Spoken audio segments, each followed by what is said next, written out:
likaJesu. Ngithi ngibingeleleke ngiyethemba ngekhe ngishiyayo ngephutha.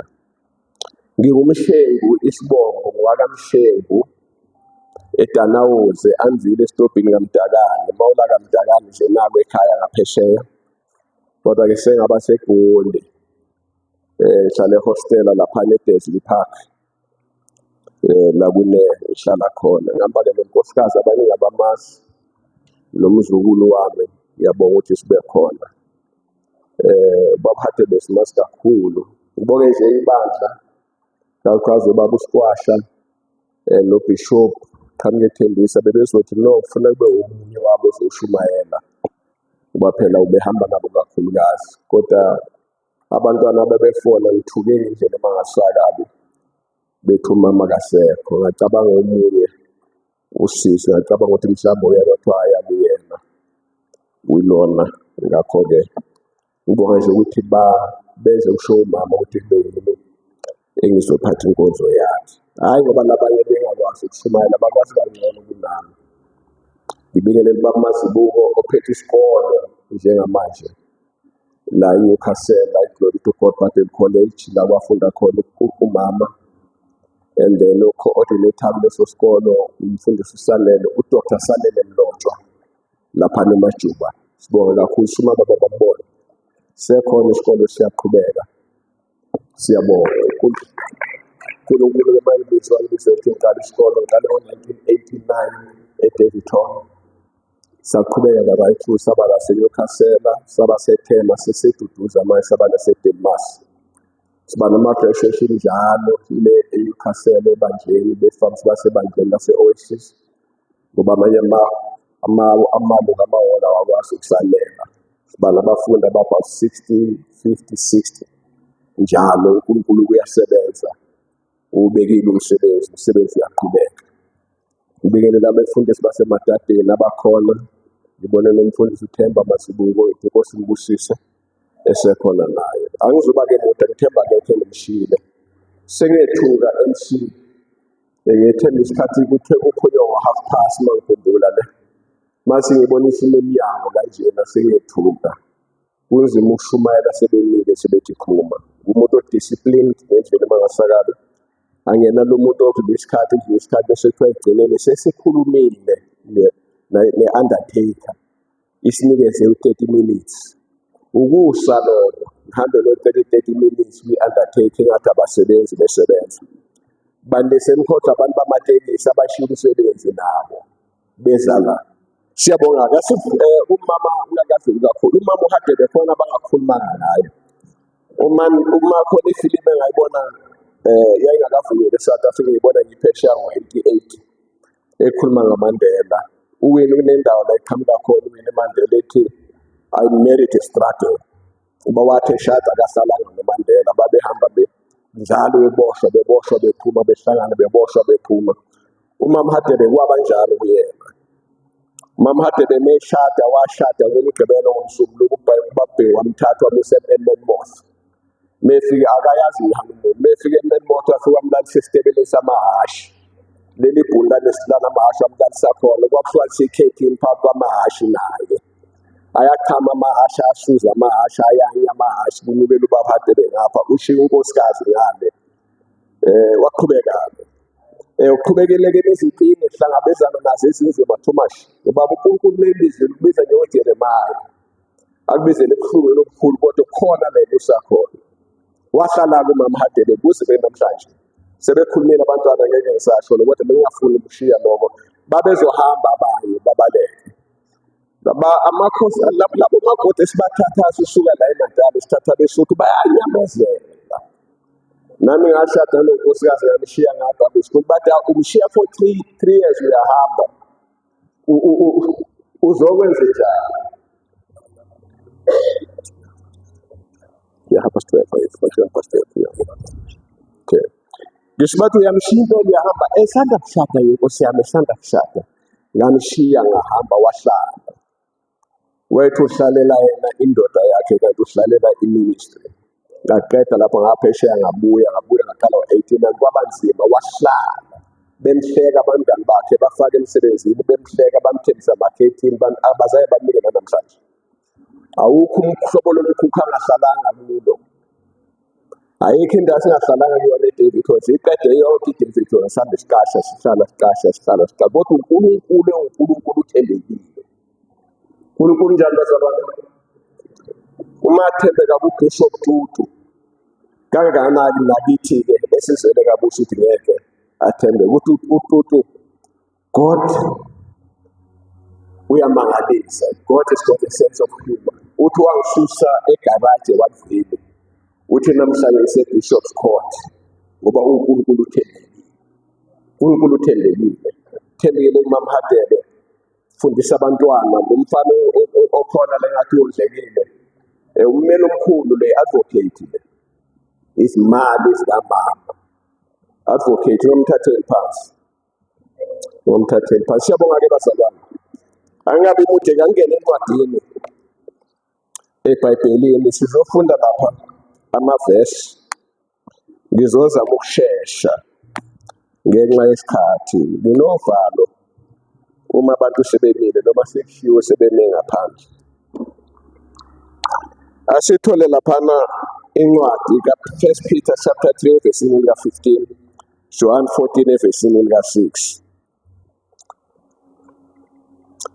Sisavula ngithi, Jesu lidwala lapha,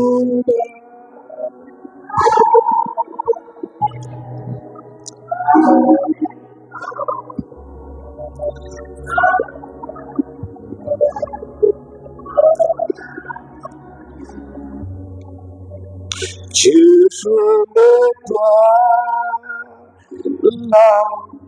lapha,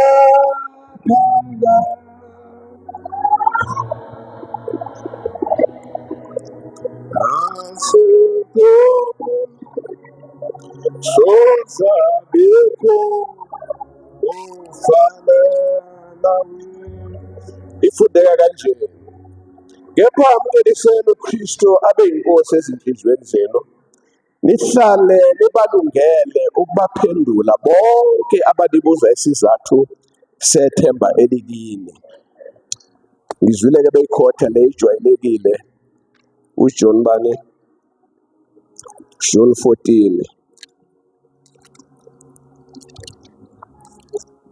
evesini lika-6.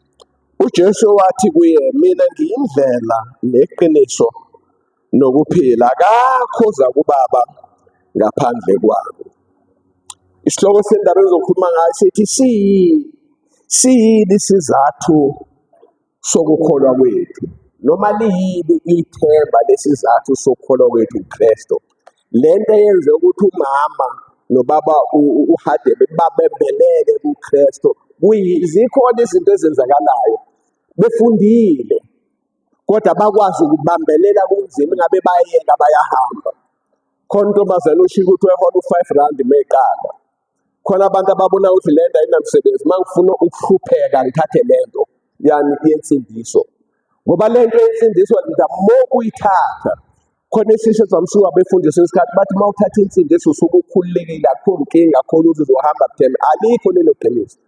Naleli langa mhla uthatha insindiso uyi-target number 1 kaSathane. NoJesu njalo uthi angingathi ngilethe ukuthula, ngilethile ukuthula kini, ngilethe kodwa ukuhlukana. Izinhlupheko ziyakulandela, konke kukulandele ngoba uthatha uJesu. Uthathe into ephambene necurrent, bathi abantu beyale wena ubuyale. Ngamagama uphila impilo abnormal to what they said is a normal society. Actually bona bayona normal society, ba-abnormal futhi baphambene noNkulunkulu. Umuntu ophila impilo ekade normal nguwe, kodwa mabeke mase bathi awubhadlanga apha enhloko, azithana namashe.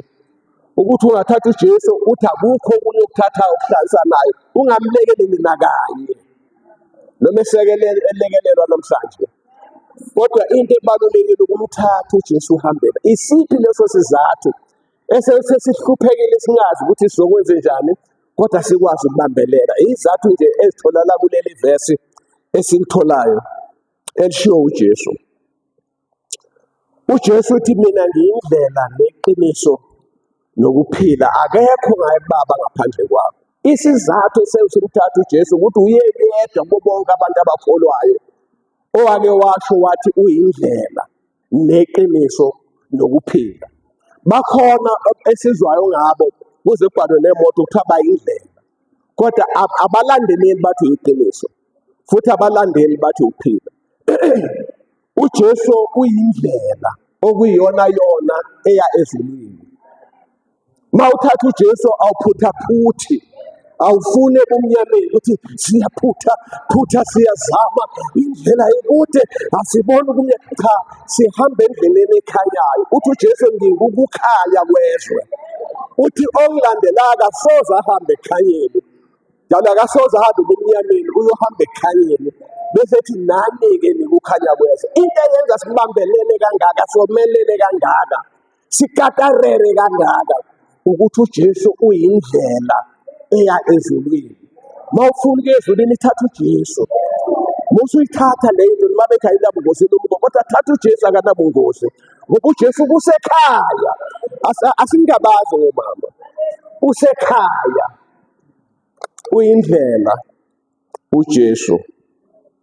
Indlela yokuqala sithola Genesis 3:25 elithi iBhayibheli sebonile abazali bethu baphambuka uNkulunkulu wabakhipha wabalahla ngaphandle wasensimini yeseyidini, wasebeka inkemba ephenduphendukayo igadile ukuthi bangabuyeli ensimini yeseyidini bayodla emthini wokuphila, baphile physically forever kodwa babe befile spiritually.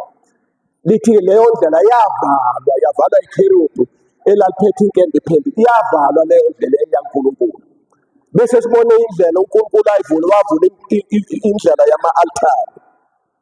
Indlela yesibili yama-altari, u-Abrahamu uma uNkulunkulu ekhuluma naye e-Uri lamakhaledi, wahamba naye wathi umusa ezweni uzofika ambusise.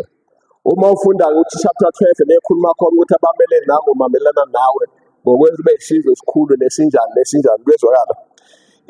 Kwaba khona-ke indlela yokuqala babenga uNkulunkulu u-Abrahamu.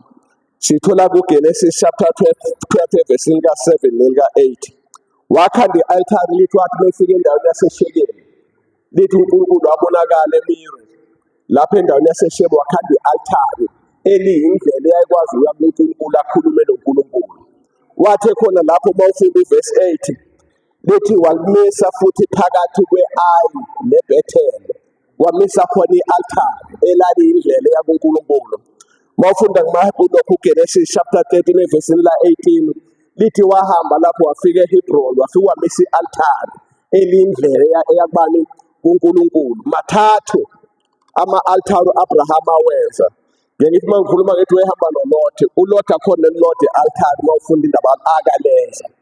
Kodwa u-Abrahama wayazi ukuthi indlela eya kuNkulunkulu ihamba iye kuyena, wabeka ama-altari aqala ukuthi akhulu, wayivala uNkulunkulu leyo ndlela uma esezomisa umthetho. Eyesithathu indlela kwaba yithempeli noma ithabanakele. Ithempeli-ke lanamaphathi amathathu, 3 parts. Kwakuyindaba ye-court, kuthiwa igceke, kube indawo engena endaweni engcwele, kube indawo engena endaweni engcwele. Then indawo engcwele kwakuthiwa i-courtyard, bese uba i-holy place, bese i-holy holies. Uma uJesu ethi ngiyindlela neqiniso nokuphila, akekho ngakuBaba ngaphandle kwami, bamuzwa abaJuda ngoba babethi uma bengena egcekeni kuleli gate lokuqala ekhethi lokuqala bathi-ke singena endleleni. Uma beyongena kule yesibili bathi singena eqinisweni. Uma beyongena nekugcina bathi singena ekuphileni, ngoba la kwakukhona umphongolo wesivumelwano lapho uNkulunkulu ayehlala ebonakala khona phakathi kwamakherubhi ayebhekisa ubuso phansi. uJesu mayethi ngiyindlela neqiniso nokuphila phakathi, Jews ababengakwazi ukumphikisa. Ngithola abafundi ngoba base besele ekhuluma nabo la, bazi ukuthi ngempela lo muntu esimlandelayo uyilento kwathiwa Moses khanda ithabanakele ufanekiso waso njengalobona ezulwini. Bathi impela umethu uyindlela neqiniso lokuphila, akekho uyiyo ngempela. Uma sifunde encwadini ka-Isaya ku-chapter 35 evesini la-8 lithi iyakuba khona indlela. Uyakhuluma lapho umprofethi Isaya uthi iyakuba khona indlela ephakemeyo, lithi bonke abohamba ngayo noma isiphukuphuku esiwula ngeke aduke, bese kodwa ayihanjwa ababi. Wayekhomba uJesu ukuthi uJesu noma ingathi awubhadlile enhloko, kodwa uma ufike kuyena uhamba kahle, kodwa ababa bahambi kuyo. Uyamangalisa ezindleleni esihamba kuzona sezavuleka zabankulu, kanti uJesu uthi indlela ayiningi, uthi nabambalwa nabahamba kuyona, uthi khona evuleke kakhulu, ithi baningi abahamba kuyona. Namhlanje sokugcwaladcwala, sokuyini ugcwaladcwala. Khona omunye umfundisi wakhuluma komunye emenyima, wathi ngiyakumema ngicela ungakhulumi ngesono ngoba kungithatha iminyaka ngikhanda leli sonto. Isono ungasithinti, ngisebenzile ngikhanda leli sonto. Uyabona leli sonto lakhelwe emandleni akhe, lakhelwe kuJesu, ngoba kuthiwa kungakhulunywa ngalento eyasisa uJesu ezulwini wesemhlabeni, wazoba isono, hayi isono, wazoba isono, the source of sins. Uyezwakala, wasithwala esiphambanweni. uJesu okuyini bazalwane? Uyindlela, uthi izayiloba khona leyo ndlela wayikhomba uJesu. Uma sifunda laphana uPaul ekhuluma kwizenzo kuchapter 22 evesini lika4, eqaleni ayibhekene nalo phambi kwabaJuda, uthi ngayizingela leyo ndlela. Usho uJesu uthi ngayizingela ngamandla leyo ndlela leyo. Uma ekhuluma ezingela amaKristu, uzwa izwi uthi uJesu, Paul uzengelelani na? Uthi ungubani wena Nkosi? Uthi yimi uJesu Kristu umhlaselayo. Abanye babehlukumeza thina bese ngazibathi bahlumukani bahlukumeza uJesu qho. Uthi-ke ngayihlukumeza leyo ndlela, ngayizingela. Uyezwakala, uma esephambi kwafika abantu kwaFelix kuchapter 24 evesini ka14, uthi ngiyakholwa ngaleyo ndlela uNkulunkulu wawokhokho. Uthi wayizingela, uthi kodwa manje ngiyaqinisa ukuthi sengiyakholwa leyo ndlela ngoba uNkulunkulu wawokhokho uyibekile ukuthi iyona kuphela ofuna sihambe ngako. Iyona nto leyo esenza sibe nesibindi, sibe nani, nesibindi sokomelela, eyenza obomama Hadebe babe nesibindi sokomelela. Ngicela abantu abakhe ngiyenchallenge abantu abami, momelane nibambelele lapho. Indlela yinde, siyazi kunzima la ngaphandle. Ngiyangitshela abafundisi bonke ukuthi yabona uSathane uyehluleka ukushaya ngaphandle ngabantu bezwe, ehluleka kuqala ngefamily, akushaya ngefamily, bathi yini lo ithathayo. Udlule lapho ushaya abantu bangaphandle ube inhlekisa, bathi iphi uNkulunkulu wakhe. Udlule lapho usukholwa, usebenza, ushaya amaKristu anobona. Uyezwakala, angafuni uphumelela. Lokhu uma lapha kwenu ame victim yaleyo nto. Uyezwakala, ubaba wagula for 7 years ehlanya. Uyezwakala, kodwa mhla ephila wathi umama ngikhandela umdobe nguphuzo bangibonile umazikalala noma nkwanyana bengena bezongikhulekela ngiphila, bayibona ayibazele enkosini ababehlale bemkhulekela. Bathe sathi umdobe babengena, babe African Gods besheshwe wayebazale khona. Waflatshelela lapho babengena, bangena bahlabela, bathi bengena bathi bakhuleka, wathi uNkulunkulu ungitshela ukuthi niyeze, waguqa phansi bamkhulekela, waphila wasawuluka. Mangiqala ukusebenza mina, o-anti bathi angibheke ngamanye amehlo, nangu ubaba wakho uyagula, wena usindisiwe, ubaba wakho uyagula, ubeniphethe kahle, uwenzani? Ngiyahamba-ke nami. Uyezwakala, zafike akhuluma amadimoni, athi nasafaka ubushumayela ubani, sathatha amaduku ezalukwazi ayi-6 nembuzi, kwayiwa phezulu wena jijela phansi ukuthi ahlale angaphili nakanye. Inkinga yini na unesiphiwo se-deliverance, unesiphiwo abagulayo babathola abantwana, bathi uyashumayela kakhulu, uyabazala abantu, ugqoka kahle, unemali, uthandwa abefundisi, wafela nje lokho. Ungalifeli isonto nawe, alifeli isonto. Uthi uJesu uma benijaha la nibaleke niye la, manisuka la nibaleke niye la. Uyenza Bishop ukuthi uyiqalile, uma sewuney'nkunzane ezingasafuni ukuphakamisa izandla zakho, zifuna ukuthatha induku. Lezi zanamhlanje aziphakamisa izandla zakho njengobure no-Aroni, bathatha induku. Bathi ayisekho indaba uBishop usexoxa iy'tori, sithatha iphile, sithatha induku le, yithi esizoyisebenzisa. So sithatha yeni induku, sosebenzisa induku. Ungalifeli ngoba yeke ukuthi singiyanishiya, ngiyahamba nosala nibona. Kezwakala, bese uthi uNkulunkulu kodwa vusa abanye. Ingane izinyanga ziyashiya isikhwama, zishiyele lo mfana obegubha nazo, umfana egubhe. Umkhulu-ke bese ethi ngishiya nawe isikhwama mfana, bese efika leli bhuku-ke athi amakhoza ishipha elahamba inkosana.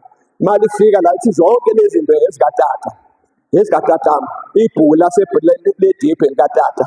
Akho umuntu ozothi nalesikhwama sami siletheni ba. Asithathe isikhwama sihlale lapha ugogo la, ungakhathazeki mntanami. Uthatha into ebonwa ngamehlo. Kodwa into enkulu ile yanikeza ubaba wakho lento. Angene emanzini wayilanda khona, kezwakala. Lesi sizophupha lesikhwama lesi ngempela sithatha amafutha aphupha abe yonke into bese uthakathwa yilo ngoba lona lento ubaba wakhe athwala kuyo iyona emlethela izinto, kezwakala. Iyona emlethela yini izinto. Siqala isikhwama sibe sikhulu. Obana bazi uDr. Gumbi, uGumbi uthi umkhulu wakhe uJazi wayehambile wahamba for isikhathi eside kabi. Uthe mayibuya uthi kwangena inkomo yabhonga wathi uma wakhe ugogo wakhe, uyabona uJazi yabuya namhlanje, nansi inkomo iyabhodla ukuthi nempela lathi malithi langa waqhamuka uJazi.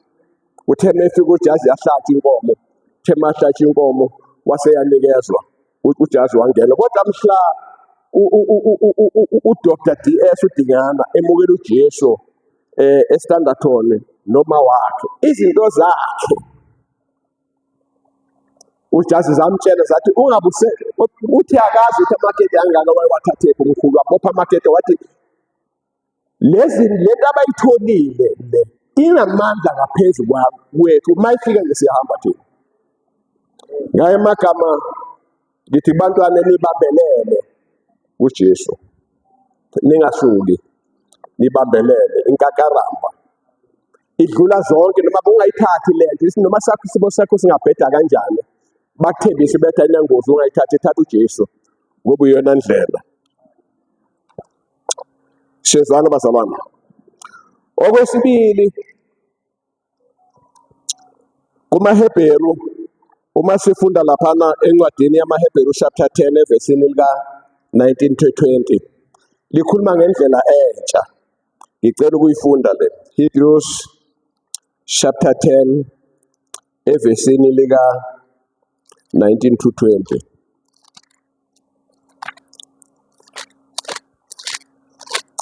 Likhuluma ngendlela entsha. Ithi ngakho-ke bazalwane, njengokuba sinesibindi sokungena endaweni engcwele, umthetho lapha kufanele kuthiwe engcwele, kwezwakala, ngegazi likaJesu, ngendlela asivulele yona, indlela entsha ephilayo edabula isihenqo, ungokuthi inyama yakhe. Sinompristi omkhulu wendlu kaNkulunkulu. Lithi masisondele ngenhliziyo eqinisileyo. Ngiyeka lapho kodwa ngile ndaba lokuthi uJesu lithi bathi mayefa esiphambanweni wadabuka ikhethi lisuka phezulu la ufika phansi. Lithi-ke masifunda la lithi kwakudabuka inyama yakhe. Lithi abaJuda bahamba bafike balithunga ikhethini, balithunga. Kanti kwase malidabuka ikhethini babe sebekwazi ukubona umthondo wesivumelwano ababengafanele ukubona, kwangena umpristi kanye ngonyaka yokwenza inkonzo ephelele lapho. Kodwa lithi-ke uJesu uyena ndlela entsha. Uchaza kona lokuthi zazikhona izindlela ezindala, yayikhona eyavalwa, yayikhona yama-altari, uyezwakala, ezazikhona, kodwa uNkulunkulu usedale entsha. Kungakho-ke uJesu kunjani simthatha simethemba, ithemba lethu kuyena. Okwesibili, uJesu uyiqiniso. Okokuqala uyindlela, okwesibili uyiqiniso. Masifunda encwadini kaTimoteyu chapter 2 evesini lika 4 ithi lokhu kuhle kuyabongeka kuNkulunkulu othanda ukuthi bonke abantu basindiswe bafinyelele ekulazini iqiniso, ngoba munye umlamuli phakathi komuntu noNkulunkulu. Umuntu ongasindisiwe akalazi iqiniso, akakafinyelele eqinisweni. Iliphi leli qiniso afinyelela kulona? Elokuthi munye umlamuli phakathi komuntu noNkulunkulu, akusongo tatakho omkhulu.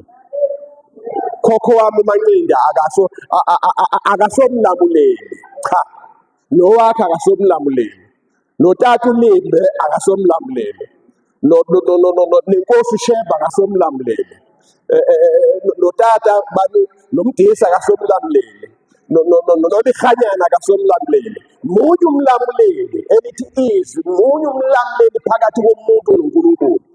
Usewumlamuleli namhlanje, kusasa uzobuye eseyijaji.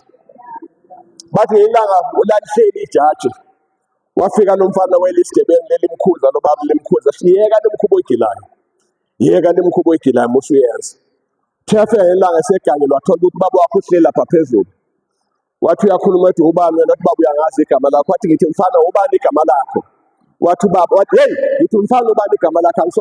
Ungazombabaza lapha. Ubani igama lakho? Walisho wathi ngizokwahlulela namhlanje.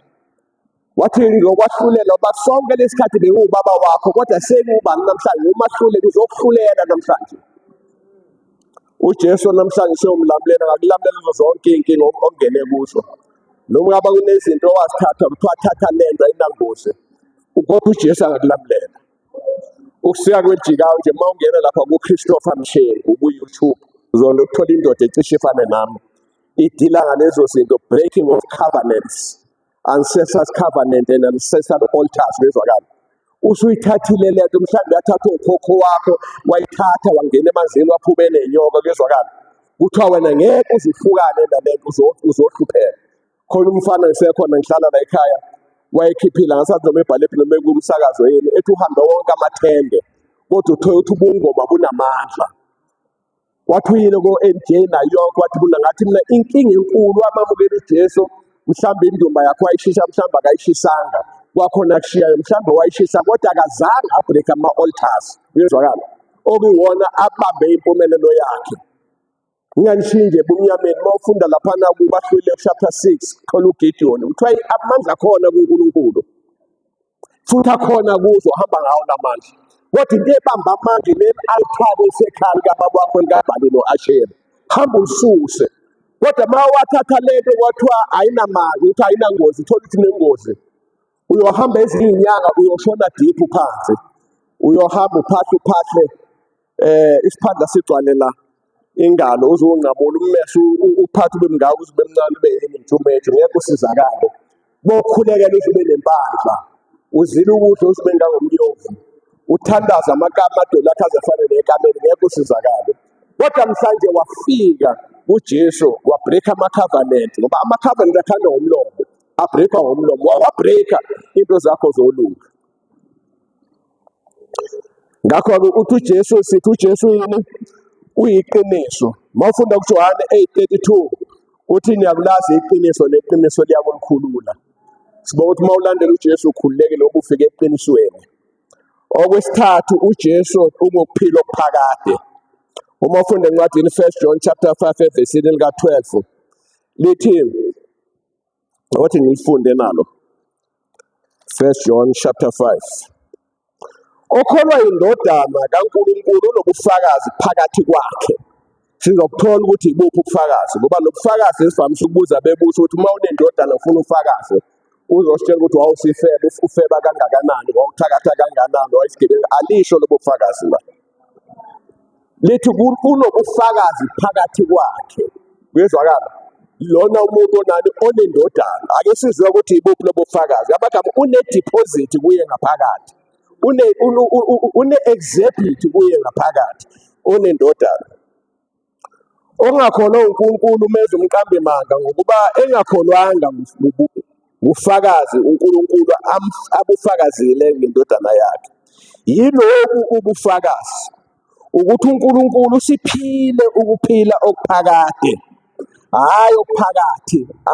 AmaNdebele athi ukuphila okuphakathi, ubuphilo obusafeliyo, ukuphila okuphakade, everlasting life. Ithi nalokhu kuphila, ithi siphila uphilo okuphakade, nalokhu kuphila kusendodaneni yakhe. Onayo indodana unokuphila, ongenayo indodana kaNkulunkulu akanakho ukuphila. Noma kuthiwa kuyangena ngomgunyathi, singenise ngomgunyathi. Lithi iBhayibheli uNkulunkulu ungumlilo oqothulayo. uzothi uyangena ezulwini uvele ushe ungakafiki nayo uma ufike endlini kodwa uma ungena nje ezulwini ungena emageyithini ezulu zoba suffocated ngoba awunako ukuphila kwalapho ezulwini. Inhlanzi uma uyikhipha emanzini akudinga ukuthi uyinqumo vele uyikhiphe uyibeke ngaphansi ngoba ayinako ukuphila kwangaphandle. Noma singathi sifaka ukugwinya sokuzama ngemngane wami sokufaka ukugonyatha uzofika ufe kungcono ungayo. Kodwa uma uthatha uJesu unalo ukuphila usahleli kule situlo ohleli kuso. Awungene ezulwini kuyezwakala usufile ukufa uphuma enyameni kodwa uhleli kule situlo ngasokunene sikaNkulunkulu bezwa ngoba unokuphila okuphakathi unokuphila kwasezulwini uyizulu uhamba ngoba uthi uNkulunkulu okholwa yimi nalo ngithumileyo mina noBaba songena sihlale kuso mina noMoya songena sihlale kuye ngaphakathi ngama amagama izulu elihambayo usiphile ukuphila okuphakathi. Phila okuphakathi akuthola ukuthi ugibela intaba yasolgogode yangapha ngase White River kumukela uJesu kuphela ukholwa ukuthi uJesu uyinkosi nokuthi wafa wafela izono zakho. Kholwa ngenhliziyo uphimisele ngomlomo ukuthi uJesu uyinkosi sithethelele izono zakho uthola ukuphila okuphakathi akusetshenzelwa uthola mahhala. Siyezwana kuthola mahhala usiphile ukuphila okuphakathi. uPaul bekhuluma okay okwesihlanu uJesu uthembisile ukusilanda uthembisile ukuthi uzobuya azosilanda. Uma ufunda uJohn 14 lebesimfunda ufunde uverse 3 wakhona lithi ningakhathazeki ngalutho ngiyahamba ngilungisele indawo mase ngiyilungisile ngobuya ngimlande ukuthi lapho ngikhona nibe khona nami. AbaJuda-ke bamuzwa ngoba umuntu lapha malikhuluma laba babu-11 uJudas Iscariot engasekho uthi uJesu uyahamba inhliziyo yakhe yakade mina umakoti ngithembisile nani. AbaJuda-ke uma bebelanda bafana nathi amaZulu uma ngabe ugana uphuma elaweni lensizwa bese uyahamba uthola intombi bese uthumela iyocela ithi ngacela bese uyahamba uyosebenza eGoli uyitshela ukuthi ngiyabuya ngisawufuna imali yokwakhela indlu ngoba mase ngiyiqede le ndlu ngifuna ukukulanda ngokubeka lapha ekhaya. Kuyezwakala eGoli-ke bathi-ke eGoli ngiyithanda kakhulu indaba yaseGoli abasho ukuthi ekhaya bathi kusendlini lo mntwana wasendlini ngoba yini indlu ekhaya labantu abami laba bazi ukuthi le hostela yindlu. Kuyezwakala mina ethi kusehostela noma kuyindle kwi-suburb ukuthi hostela ngoba ekhaya kunakamdakana and kunezindlu la ekhaya kamdakana lena kunamakamera bezwa uthi uJesu ngonakhela indlu ningene khona. Kuyezwakala nomakoti-ke lo uyatshela ukuthi ngisawulanda ngisasebenza imali mase ngibuya nayo ngizofike ngakhe indlu bese ngiyakulanda ngoba ngeke ungene la wena ngokufaka kule yandlu. Kuyezwakala uzosilanda uJesu ngelinye ilanga uzosilanda uJesu lokhali icilongo lengiloze enkulu ithi iBhayibheli aboKristu bohlwithwa uqala lithi ngalithi aboKristu lithi uyobuya nezingilosi nabafile bafike bathatha imizimba yabo ithi bese ithathile bese bethi abaphila imizimba yabo ishintshwe bese bemhlangabeze emafeni khona bayosala usale nemali yakho usale nento zakho uthi uyaphaphama khona incwadi engisazi yabhalwa bani yatholakala mhlawumbe uyithola kuma-bookshop ekithi-ke uyokwenza ibhalele laba abawusala ukuthi linokwenze njani ninelisele ukuze ningalithathi uphawu lomphiko uKristu. Kuyezwakala ngoba sisazoshada masifika ekhaya lithi iBhayibheli sofike sishade noKristu sifake ingubo emhlophe bishop sifake ingubo emhlophe sithi ushaya istephu nathi ngoba sendiselekele njengentombi emhlophe.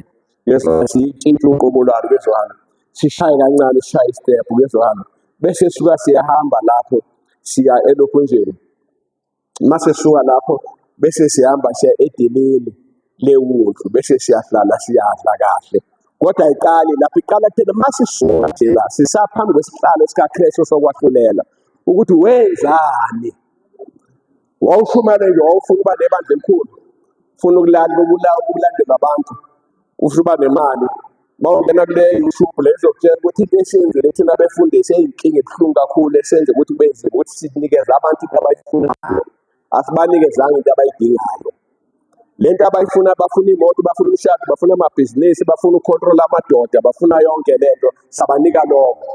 Uthi indoda inganginikezi imali, kodwa le ngafika kuleli sonto indoda isiyanginikeza imali. Ngiyambonga uJesu waleli sonto, iyanginikeza imali, nami sengiyakwazi ukuwathenga, bezwakala.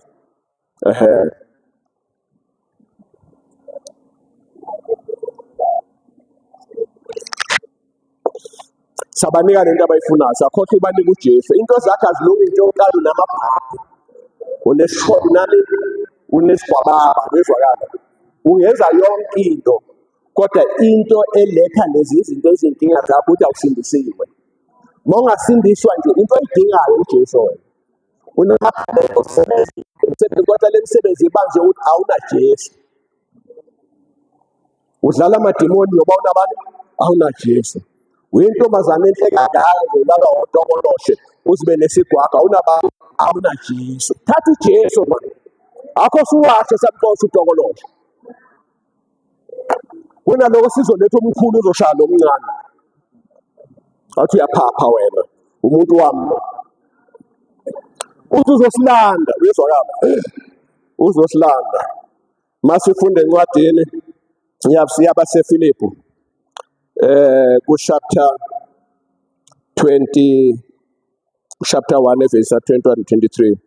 Uthi uPawulu ukuphila kimi kunguKristu, ukufa kuyinzuzo. Uthi manje angisazi ukuthi yini engayenza. Ngizwa ukuthi angazi ungakwenza, ngihlale la noma ngenzele, kodwa-ke bengifisa khona ukuthi ngihambe ngoba kungcono kakhulu ukuhlala noKristu. Uthi kungcono kakhulu. Usho into ngoba okohlala masezulu asingabazi ukuthi sezulwini, sineshono. Into esiyisabayo indlela yokufa. Angifuni uqamba amanga. Indlela yani? Kodwa ukufa kona khaya asinendaba nakho. Inkosi yomhlaba inibusise. Nanka amazwi ngiwasho asenza ukuthi sinamathele sibambelele. Kudingwa nasibane